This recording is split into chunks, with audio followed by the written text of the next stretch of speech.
Հիմա էլի խնդրում եմ ներեցեք ինձ կրկնաբանության համար, բայց էլի մտքովս ոչ թե մտքովս անցավ, այլ էլի հասկացա,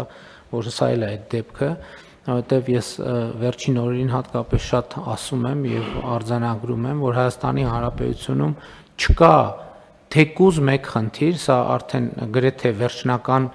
հիմա կհետևեմ արձագանքներին տեսնեմ գուցե ինչ որ մի բան բացեմ թողը, բայց չկա գետ մի խնդիր, որը լուծումը չի անցնում կրթության միջոցով։ Սա էլ է այդ դեպքերից,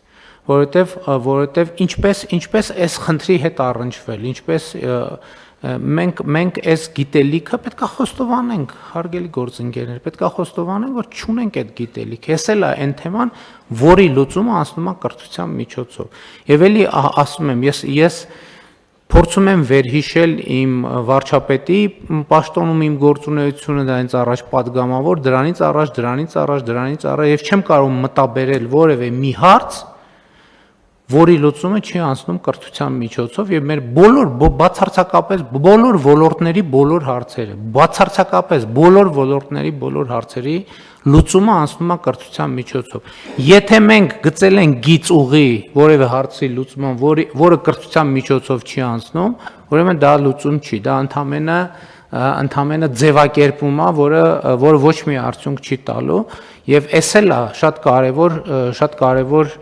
հանգամանք է, որ մենք կառավարության նիստում հատուկ սրան անդրադառնում ենք, սա նաև կրթությունն է մեզ համար, որ մենք պետքա ի վերջո կառավարությունը առաջնորդն է երկրի եւ հանրության։ Եվ կառավարությունը այո պետք է առաջնորդի այդ թվում այս դեպքում մարդկանց իրազեկելով, մարդկանց ցույց տալով, մարդկանց հորդորելով, խնդրելով, ճանապարհը ցույց տալով, որպեսզի մենք էլի չգնանք ամենավերջին կետերին հասնենք, երբ որ մեր օգնություններն ու աջակցությունները ընդամենը մխիթարանքեր հա մարդիկ մեկա ոչ մի բան չէր փոխվի, բայց սրտի մխիթարություն անտարբեր չգտնվեցինք, մի բանով օգնեցինք, իմանալով, որ ոչ մի բանով չենք կարողանալու օգնել։ Հիմա այսպես այս մեթոդով մենք կարող ենք օգնել եւ յուրաքանչյուրը ինքը իրեն կարող է օգնել եւ իմ կոչն ու խնդրանքն է